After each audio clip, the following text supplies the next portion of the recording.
Fellow Solutions here in the diaspora, Happy New Year to you. I wish everyone divine blessings of good health, peace, love, happiness, and prosperity in 2024. As we end the festive season, the start of a new year gives us a cause for a moment of thoughtful reflection, resolution, and renewal. We must muster the courage to put aside petty differences, recognize what binds us together, show consideration for each other, and compassion for the less fortunate amongst us. Solutions are often described by others as a very friendly people. Our characteristic friendliness should not extend only to visitors, but to ourselves as well. Let us resolve in 2024 to reach out to each other with a greater sense of charity, love, understanding, and friendship. We must recognize that working together as one nation, one people, with a common purpose is the only viable pathway for our country to attain inclusive, meaningful, and sustainable development. We must resist the destructive forces of division and embrace the uplifting spirit of unity as we work together to build a more equitable and inclusive society. As Solutions, our nurturers and mentors raised us to appreciate the value of speaking the truth. We were taught that truth is important because it forms the foundation for rational discourse, knowledge, and understanding. It is a cornerstone of good governance, credibility, and trust. We will counter with the facts the unfortunate and self-serving campaign of blatant lies and misinformation in our country from some desperate and reckless individuals. These disingenuous activities can have serious implications for our country. Our government will continue to be the stewards of accountability and integrity in public life. The people of St. Lucia deserve nothing less from the government and from all those who present themselves for leadership positions of any kind in our beloved country. Our economic and social policies have positioned the economy on a solid path to sustained economic growth. Notwithstanding the impact and pressures of global inflation on our economy, 2023 has been a good year for our country. The economy has been stabilized post-pandemic, and according to the National Monetary Fund, the IMF, is projected to record economic growth in 2023. The results of 2021 and 2023 have shown that our fiscal policies are working well for the economy of St. Lucia. My government pursued an economic policy of economic stabilization, growth stimulation, and citizen empowerment, which reversed the downward trends of 2018 to 2020 and registered positive growth in 2021 to 2023. We recognize that financial responsibility is a prerequisite for sustained growth, job creation, and capital investments in tourism, education, healthcare, social services, and physical infrastructure. In the fiscal year 2023, we generated sufficient revenue to cover recurrent expenditure and to service the interest component of our debt obligations. But equally important in 2023, we implemented a set of policy interventions which directly benefited thousands of our citizens of all walks of life. We increased social support to the less fortunate persons in our population, expanded educational opportunities, enhanced healthcare services, supported youth business development, financed micro, small, and medium-sized businesses. Through our prudent financial management and inclusive economic policies, we created the enabling environment to stimulate expansion in the productive sectors, particularly in tourism. We are very optimistic about the continued growth prospects for 2024. However, we must proceed with caution as there are some downside risks. The most recent United Nations World Economic Situation prospects for 2024 states that, and I quote, Last year's stronger than expected GDP growth marked short-term risk and structural vulnerabilities in the world economy. End of quote. The UN's flagship economic report predicts tighter credit conditions and higher borrowing costs. Having achieved the necessary financial stability and growth milestones, in 2024, we will prioritize investments in infrastructure, housing development, seaport, airport, and road rehabilitation. Global Port Holdings, GPH, will soon start work on the redevelopment and modernization of the cruise infrastructure of Port Castries and the Soufrière waterfront on a 30-year concessionary agreement. The two ports have not been sold and remain national public assets owned by the government of St. Lucia. The truth is that an average 10% of Strasbourg's revenue is generated directly from cruise ship operations, and it is this which will fund the development on the revenue sharing agreements. The cargo operations will continue to account for 90% of Strasbourg's revenue, and this will remain with Strasbourg. Strasbourg's cruise-related debts of approximately 20 million US will be paid by GPH. We'll allocate significant technical and financial resources to road rehabilitation and construction. We'll commence remedial work on roads island-wide, including the Castries-Gourzelay Highway. We expect significant progress on both lots of the Millennium Highway project, as progress on Lot 1 has so far been unsatisfactory.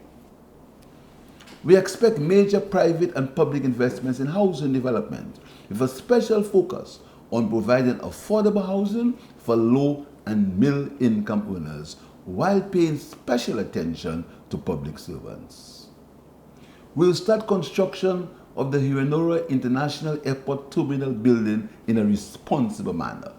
Work is continuing on the control tower building, and work on the runway, airfield, and ground lighting system will commence this year. We'll continue work on the construction of St. Jude Hospital to deliver a well-equipped hospital to the public. Work on 4 buildings are expected to be completed by June 2024. Work on the other buildings will commence shortly after. We will continue to implement policy measures to give birth to a new generation of entrepreneurs for our youth economy and MSME facility. These programs have demonstrated the innovative capacity of our people to generate sustainable employment and wealth in the future. We'll continue to nurture a conducive business environment through digital transformation of government services and improvement to the ease of doing business. Our aim is to provide to the private sector an environment where impediments to business startup and expansion are lessened. We'll continue to grow the economy by empowering all sectors. Our tax reform and tax amnesty policies will be reviewed so that more disposable income will be placed in the hands of businesses and individuals. During 2024, government intends to pass new legislation that encourages large local and foreign businesses to invest across all sectors of the economy. That legislation will include enhanced incentives and improvement in the granting of approvals and other processes. We'll introduce legislation to encourage our residents in the diaspora to return to open business ventures in our country.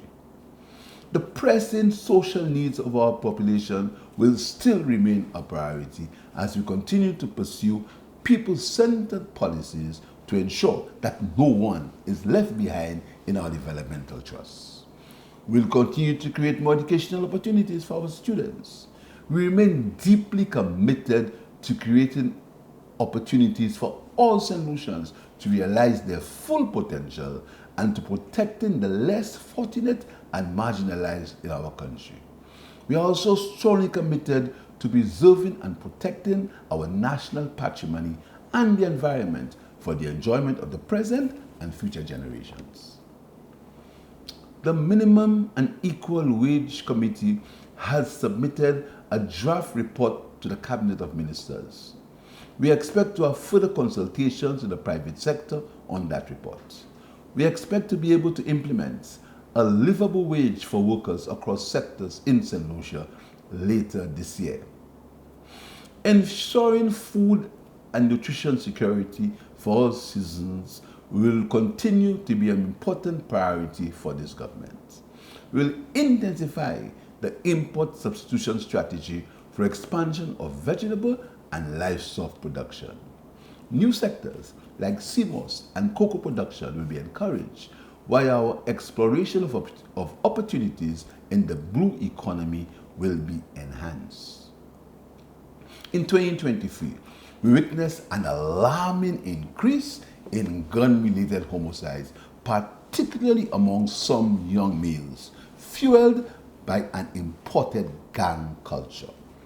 We are committed to attacking that problem with all available resources and call on the support of the public and all social and non-governmental organizations. We'll continue to empower the Royal St. Lucia Police Force with the technical, physical, and human resources they need to detect and solve criminal activity. The timely dispensation of justice will be improved with commencement of construction of the new House of Justice during this fiscal year, providing a suitable working environment for judicial officers. The society as a whole must encourage values that will steer our youth from the false hope and gains of a life of crime to productive pursuits that redound to the benefit of everyone. Government pledges its support and availability to constructive dialogue on the improvement of citizens' security in our country. Our goal of universal health coverage to provide affordable, accessible, and equality in health coverage for the population will be intensified in 2024. We call on all St. Lucians to observe healthy lifestyles to reduce the alarming increases in non-communicable diseases plaguing our country. Fellow St. Lucians, since July 2021, government has focused on critical issues of poverty reduction, crime and security, social justice, economic empowerment, education, healthcare, food security, and infrastructure. We will continue to address those pressing issues of great importance to our people. However, in 2024, we need to broaden our national discourse to include financial literacy, global economic events, national pride and identity, healthy lifestyles, reparations, and climate change, which is now viewed as an existential threat to human existence. We need to adopt mitigation and adaptation policies to reduce the risks to our population, even if it has been accepted that small island developing states are not the cause of these destructive weather changes. Society must keep these issues in the national focus as they are vital and impact on the individual aspirations and overall national development goals. I want to thank the people of Castries East for their unwavering support over the past 27 years. You have been my inspiration, my source of strength throughout my journey in public service. You have never forsaken me, and I will never let you down. You have been patient while I attend to the affairs of state.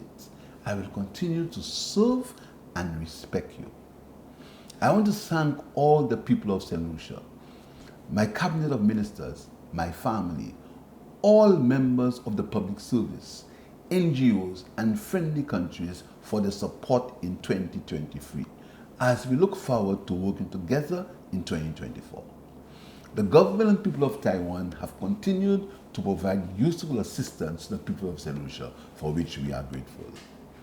Let us have confidence and trust in ourselves and our ability as a people. Let us be positive, disciplined, and move forward with pride and dignity.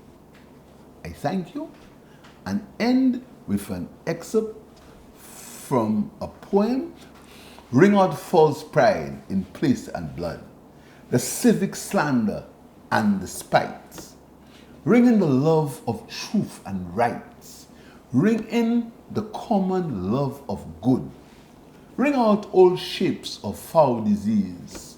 Ring out the narrowing lust of gold. Ring out the 1,000 wars of old. Ring in the 1,000 years of peace. Ring in the valiant man and free, the larger heart, the kindler hand. Ring out the darkness of the land. Ring in the Christ that is to be. I thank you.